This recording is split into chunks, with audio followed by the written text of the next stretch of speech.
Hello students, so today I shall be continuing with chapter number 5, which is constructors and destructors, and the topic that I shall be discussing today shall be parameterized constructor. In the context of this topic known as parameterized constructor, I shall also be explaining you how to make implicit and explicit calls to parameterized constructors. Now before I start with the new topic known as parameterized constructors, I shall do a recap of what I did in my earlier presentation. In my earlier presentation, I have discussed about the topic known as default constructors. Now if you look at this class identified by the name employee, this class doesn't contain any constructors. Now if you look at the body of this class known as employee, these are the data members of this class, and this is the member function of the class. Now if you see here, this is the only member function inside the class, and the name of this member function is display. If you see the name of the class, it's employee, but the name of the member function is display, which means the name of this member function doesn't resemble with the name of the class, and that's the reason this member function is not a constructor. Because for a member function to become a constructor, its name has to be identical with the name of the class. Okay, since in this case the name of the class is employee, so the name of the member function should also be employee, and the member function should not include any return type. As a result, here void display is not a constructor. And since this is the only member function that is present inside this class known as employee, so we can conclude from here that this class employee doesn't contain any constructors. Now in the absence of any constructors, what's going to happen now is that as soon as you try to create an object specified by the name EMP out of this class known as employee, the compiler tries to locate the constructor inside this class known as employee. But in the absence of any constructor inside this class employee, the compiler shall implicitly call the default constructor employee in this case. Now this is a default constructor because it does not contain any parameters. So in the absence of any constructors inside this class known as employee, the compiler, what it does is that it implicitly calls a default constructor identified as employee, which does not contain any parameters like this. And such default constructors, which are implicitly called by the compiler, does not have any content inside its body. That is, its body will look exactly like this. The body will be totally empty, as denoted by the opening parenthesis and the closing parenthesis for this default constructor known as employee. So now this is the type of default constructor that shall be automatically invoked or called by the compiler when there is no constructor defined inside a class, and the body of such constructors shall be empty as represented here. Now note this word implicitly. So what do you mean by this word implicitly in this case? Now implicitly here means automatically. Okay, the compiler shall automatically call the default constructor employee, okay, in the absence of any type of constructor inside this class employee. So it means automatically. Okay, it should not be user defined or programmer defined. That means this default constructor should not be user defined or programmer defined. Instead, it shall be called automatically by the compiler due to the absence of such constructors inside this class. So now as soon as you create this object EMP out of this class known as employee, due to the absence of any type of constructor for this class known as employee, the compiler then shall call automatically this default constructor having its body part empty. Now, what might happen if we explicitly declare a default constructor inside this class known as employee under the public section like this? Now note this word explicit. So what do you mean by this term explicit in the context of this default constructor known as employee? Now explicit here means that this particular default constructor has not been automatically called or implicitly called by the compiler. Instead, it is the user who is defining this default constructor inside this class known as employee. So whenever we explicitly define a default constructor inside this class known as employee, at the time of creation of this object named emp out of this class employee, this explicit declaration of the default constructor forces the compiler to invoke or call this default constructor instead. So in this case, the compiler is not going to call its own default constructor, but it is going to call or invoke this default constructor which has been explicitly defined by the user or the programmer. Now when the compiler invokes this particular default constructor which has been explicitly defined by the user, the control moves over here and then it executes the body part of this constructor using the scope resolution operator. We use the scope resolution operator here because this constructor has been defined outside of this class. Okay, this constructor has been defined outside of this class known as employee. Okay, the class terminates here with a semicolon, and this definition of this default constructor is outside of this class. Now when it executes the function body, it tries to initialize the data members emp code, emp name, emp desig and emp salary with the initial values which are 100 for emp code, Sujata for emp name, computer for emp desig and 12,500 for emp salary. Now can you see any difference between that implicitly called default constructor which was called by the compiler and this one which is the explicitly declared default constructor that is done by the user? Yes, there is a difference between this explicitly defined default constructor and that implicitly defined default constructor. If you look at this explicitly declared default constructor, its body part is not empty.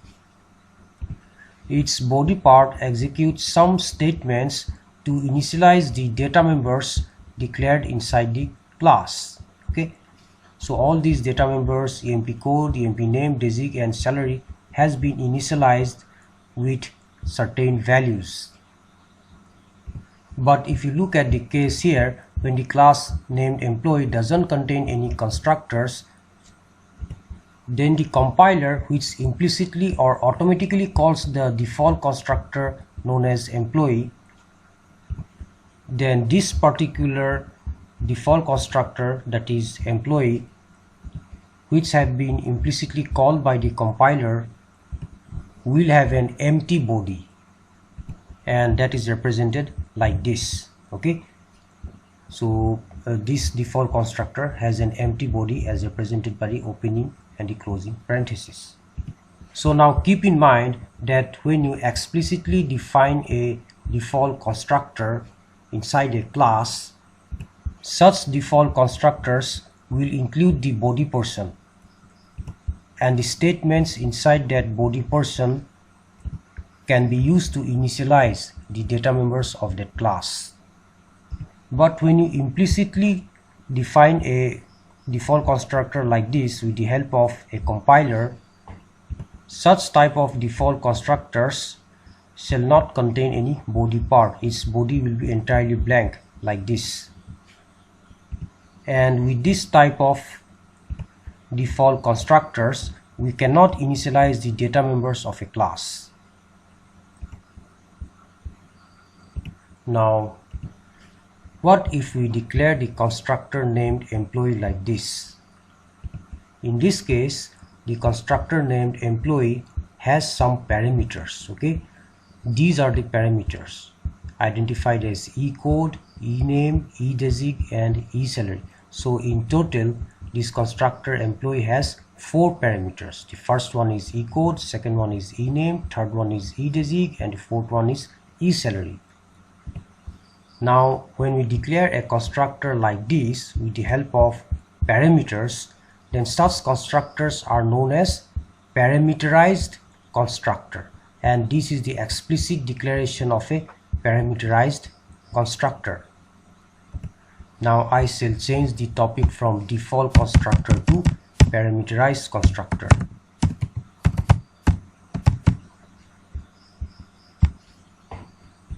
Now when we explicitly declare a parameterized constructor like this inside of a class known as employee, we can't create the object emp like this. Okay, if we try to create this object emp like this out of this class employee, then the compiler will generate an error. This is because whenever we declare a constructor with certain arguments or parameters, then we have to pass initial values to these parameters through the object. So now through the object I have to pass initial value for eCode, then for ename, then for edesig, and then for eSalary. Now let me store those initial values. Okay, so let me pass those initial values through this object, that is emp. Now this is the way how we can pass initial values through this object emp. Now 100 here represents the initial value for the first parameter eCode. Sujata here represents the initial value to be passed to the second parameter ename. PGT computer here represents the initial value to be passed to the third parameter edesig, and 12,500 here represents the initial value to be passed into the fourth parameter eSalary, okay, for this constructor known as employee. Now when you pass these initial values through this object known as emp into these parameters, that is inside this parameterized constructor, then the compiler is not going to show any error message. So just remember that whenever you declare a parameterized constructor explicitly inside a class, you have to pass initial values to those parameters at the time of creation of an object. In this case, at the time of creation of this object called emp, I have passed these initial values to the parameters of the parameterized constructor. Okay, now let me change the header. This should be parameterized constructor now. Okay. Now from this slide, I shall be elaborately explaining you about the topic known as parameterized constructors. So first of all, what is a parameterized constructor? A constructor is called a parameterized constructor when it accepts a specific number of parameters. So if you look at this constructor, it contains 4 parameters, namely eCode, ename, edesig, and eSalary. Okay, so it contains a specific number of parameters, that is 4 in total. So this is a parameterized constructor. Now read this point. It says the values passed into the parameters are used to initialize the data members of a class. Now when I have passed these initial values through this object known as emp into these parameters, then those initial values gets assigned into these parameters, and that gives the parameter eCode taking the value 100.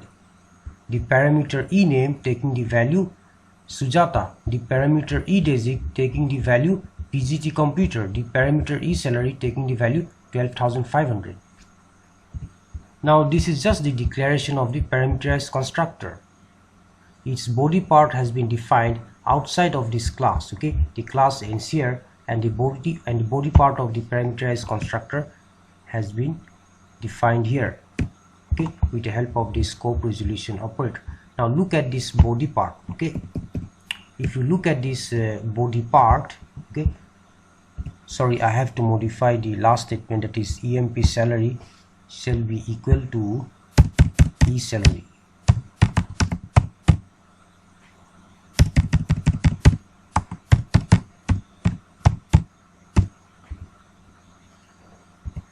Okay, now if you look at the body region, okay, the first statement assigns the value of the first parameter E code into the data member EMP code. Now since the value of the parameter E code was 100, so 100 shall be assigned to the data member EMP code. Secondly, we are assigning the value of the next parameter, that is ename, into the data member EMP name. Then we are assigning the value of the next parameter edesic into the data member EMP desic, and at the end we are assigning the value of the last parameter, which is eSalary, into the data member EMP salary. So in this way what we are doing is that we are initializing the data members EMP code, EMP name, EMP desic and EMP salary, okay, with the values coming out of these parameters. And in this way we have initialized all the data members of this class known as employee. So that's what has been said here. The values passed into the parameters are used to initialize the data members of a class. Now look at the third point. It says the parameterized constructors can pass the values in two methods. Okay, the first one is implicit call and the second one is explicit call. Now I shall be explaining you both these types of calls from the next slide.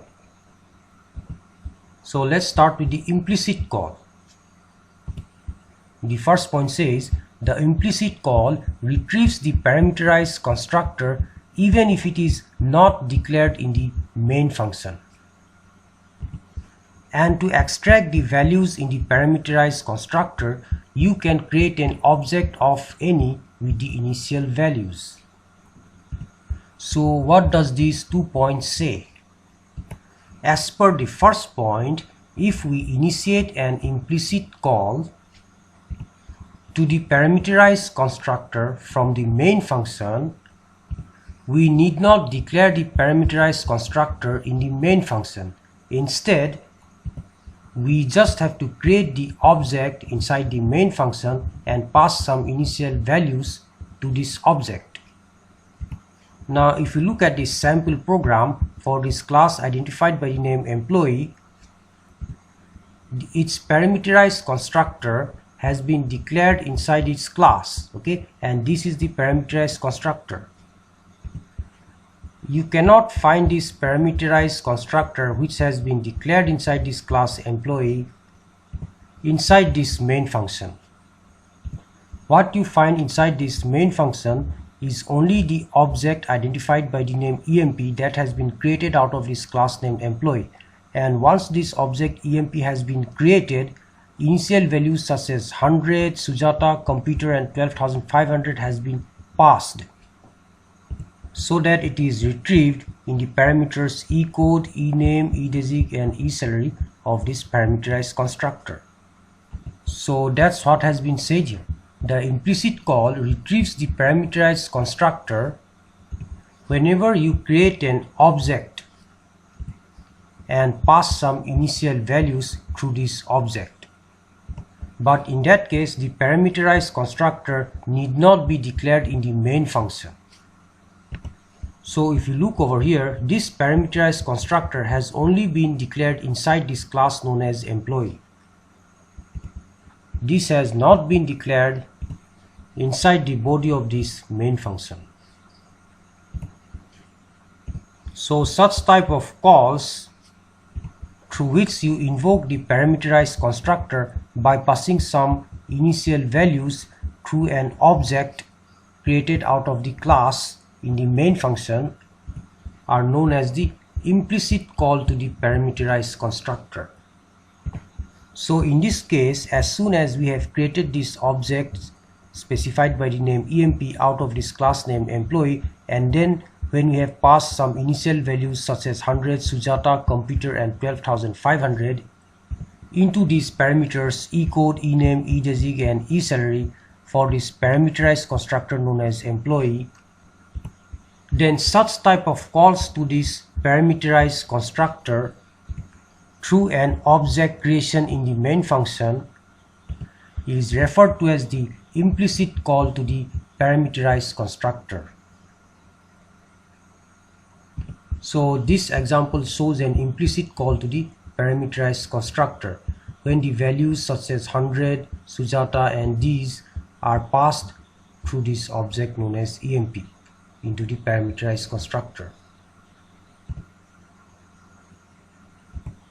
Now look at this sample program. Okay, this sample program you can find it in your book. You just have to see the example in the section 5.3.1 in your book. This program shows a class identified by the name employee. These are the data members for this class and these are the member functions for this class. Okay, out of all these member functions, look at the first member function. Okay, its name resembles the name of the class, okay, that is employee. So this is a constructor, but what type of constructor is it? Is this default constructor or a parameterized constructor? Clearly this is a parameterized constructor because it contains 4 parameters, namely ecode, ename, edesig and esalary. Okay, so this is a parameterized constructor. Now as the program starts from the main function, okay, the first statement inside the body of the main function declares an object specified by the name emp out of this class name employee, okay, and certain initial values such as 100, Sujata, computer and 12,500 has been passed through this object known as emp into these parameters, that is ecode, ename, edesig and esalary. So such type of calls into the parameterized constructor through initial values passed from the object is known as an implicit call to the parameterized constructor. So as soon as we create this object named emp and pass these initial values into the parameters of the parameterized constructor, we are actually making an implicit call to the parameterized constructor. And this puts the initial value for ecode as 100, ename as Miss Sujata, edesig as PGT computer and esalary as 12,500. Now the function body of this constructor has been defined outside of this class, okay, here. Now from here the values in these parameters are assigned into the data members emp code, emp name, emp desig and emp salary, and that puts emp code with the value 100 because ecode has been assigned the value 100, emp name with the value from ename, that is ms Sujata, emp desig with the value from edesig, that is pgt computer, and emp salary with the value from esalary, that is 12,500. Then in the next statement, using the cout command, it prints this text in the output, and that's why in the output you can see this text appearing exactly like this. Then in the next step, using this for loop, I am trying to print this equality operator 32 times because the value of I ranges from 1 till I less than equal to 32, that is 1 till 32, okay, which is going to print this equality operator 32 times in the output. Okay, and that's the reason just after the text you can see this equality operator getting printed 32 times. Then with the help of this object emp, I am trying to access the member function display. Now if you look at this class, all its member functions are under the public access specifier section. So is this member function display, and so you can easily access this member function display using this object emp. And once it accesses this member function display, then from this calling function the control jumps into the call function display, okay, and inside the body of this call function it prints the text employee code and the value of the data member emp code then employee name, the value of EMP name, employee designation, then the value of EMP desig, and then the text employee salary, and then the value of the data member EMP salary. And this prints all these stuffs in the output. Then in the next statement, with the help of this object EMP, it is now trying to access the member function calDA. So now it again jumps into this call function. Okay, it then executes the statements inside the body of this call function. Okay, the first thing what it does is that it calculates the value of the data member DA. Okay, and its value is 1.2 multiplied by the value of EMP salary. So what is the value of the data member EMP salary? That was already found out to be 12,500. So 1.2 into 12,500, okay, when you multiply it, that gives the value for the data member DA. And then in the next statement, it prints the text dearness allowance, okay, and then the value of 1.2 into the data member EMP salary, okay, which is nothing but DA. So this gives 1.2 into 12,500. Okay, so in the output you are going to see this text dearness allowance and then the value of 1.2 into 12,500, and that shows dearness allowance. Okay, and the value of 1.2 into 12,500 is 15,000. Then in the next statement, using the same object EMP, I am trying to access the member function calHRA. It then again moves into this call function calHRA and then executes the statement inside its body part. Okay, the first statement computes the HRA as 0.15 into EMP salary. We know that the value of the data member EMP salary is 12,500. So 0.15 into 12,500, okay, gives the value for the data member HRA. Okay, and then in the next statement, using the cout command, it prints the text house rent allowance and then the value of the data member HRA, which is nothing but 0.15 into 12,500. Okay, so this prints house rent allowance, which is the text exactly like this in the output, and then the value 1875. This value 1875 is the result of the multiplication of 0.15 into 12,500. And in the last statement, using the same object EMP, it tries to access the member function calGross. So from this calling function, it's going to jump into the call function calGross as shown here, and then it moves inside its body region, and then it computes the value of the data member gross as EMP salary plus HRA plus DA. We know the value of EMP salary to be 12,500 plus the value of HRA. The value of HRA was found to be 1875, and the value of dearness allowance was found to be 15,000. This gives the value of the data member gross as 12,500, where 12,500 is the value of EMP salary, plus HRA, where HRA is found to be 1875, plus DA, where DA is found to be 15,000. So 15,000 plus 1875 plus 12,500. This gives the value for the data member gross. Then in the next statement, it prints the text gross salary in the output along with the value of the data member gross. Okay, now once we compute its value through this formula, that is EMP salary plus HRA plus DA, we find the value of the gross to be 29,375. Okay, and that prints this text gross salary 29,375 in the output. And soon after this, the program ends by closing the parentheses of the main function. Now the important thing to note in this program is this implicit call to the parameterized constructor. Okay, this call is known as an implicit call because as soon as we have created this object bearing the name EMP, we have passed these initial values. Okay, and once we pass these initial values to this object named EMP, then automatically those values will be passed as parameter values in eCode, ename, edesig, and eSalary in this parameterized constructor. Now this is an implicit call to the parameterized constructor because we haven't explicitly declared the parameterized constructor inside this main function when this object EMP has been created. Okay, now look at this sample program. The program is continuing and it is ending here. Now look at this statement that declares the object named EMP out of this class called employee. In this case, as soon as we have created this object named EMP out of this class known as employee, at the same time I am explicitly declaring the constructor known as employee. Okay, so at the time when I have created this object called EMP out of this class known as employee,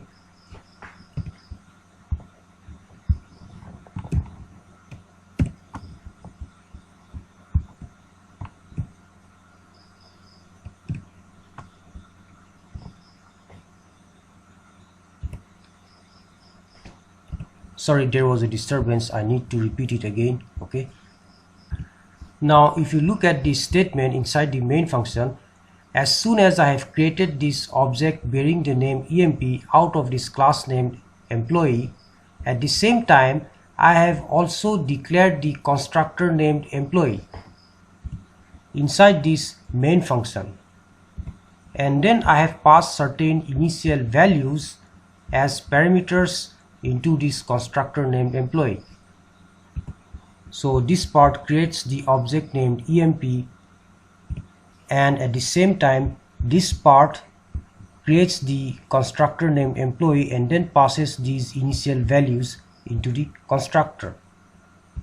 So with this declaration I am trying to create this object named EMP, as well as at the same time I am trying to invoke or call the parameterized constructor known as employee and pass these initial values into the parameters eCode, ename, edesig and eSalary of this constructor named employee.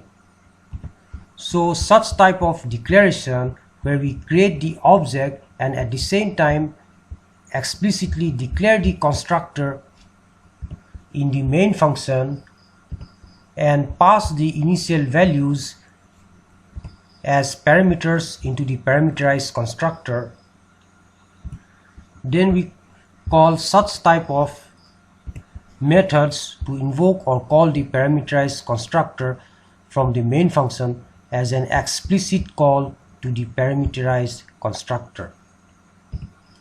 The main reason that this is an explicit call to the parameterized constructor is because I have declared this constructor inside the main function and passed some initial values into it, and these initial values shall be stored into these parameters of this parameterized constructor.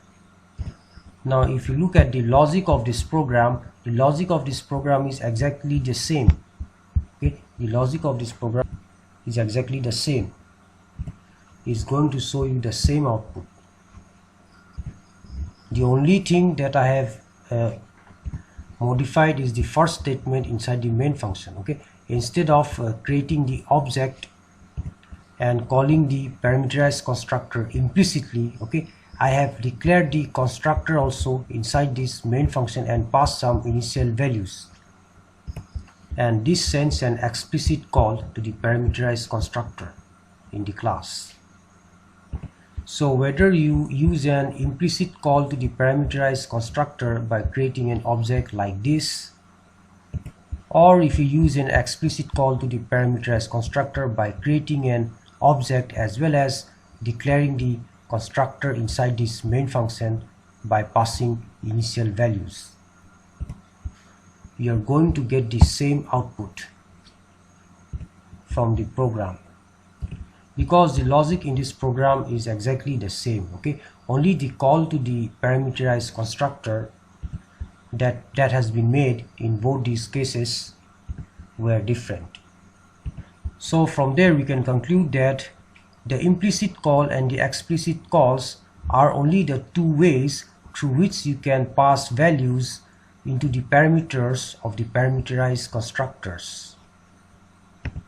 During an implicit call to the parameterized constructor, you don't have to declare the parameterized constructor explicitly in the main function, whereas during an explicit call to the parameterized constructor you have to explicitly declare and define the parameterized constructor inside the main function at the time of creation of the object.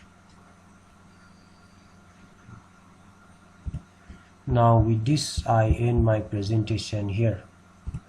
That's all for today.